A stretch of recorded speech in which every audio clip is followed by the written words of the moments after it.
ఇదిగో నేను దొంగవలే వచ్చుచున్నాను. దేవుడు అంట ఎలా వస్తున్నాడంట? దొంగవలే వచ్చుచున్నాను కనుక నీకు ఇచ్చిన వస్త్రాన్ని కాపాడుకొనుము. ఒకవేళ నీకు ఇచ్చిన వస్త్రాన్ని నీవు కాపాడుకోకపోతే నీవు దిగంబరిగా ఉంటావు, నీవు సిగ్గుపడతావు అని అంటున్నాడు.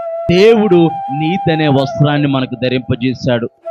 న్యాయమైన ప్రవర్తన కలిగి న్యాయబద్ధంగా యథార్థంగా నమ్మకంగా మనం దేవుని ఎడల జీవిస్తే, దేవుడు మనకిచ్చిన కట్టడలను, దేవుడు మనకిచ్చిన ఆజ్ఞలను మనం తూచా తప్పకుండా పాటిస్తే ఆయన ఇచ్చిన నీతి అనే వస్త్రము మనం ఎల్లప్పుడూ ధరించుకుని ఉంటాం. దేవుని నామానికి మహిమ కలుగును గాక. ఆ నీతి వస్త్రాన్ని మనం మురికి చేసుకునే వారిగా ఉండకూడదు. ఆ నీతి వస్త్రం ఎలా మురికి అవుతుందనంటే మన ప్రవర్తన సరిగా లేకపోవటం వల్లే, మన నడవడికత సరిగా లేకపోవటం వల్లే.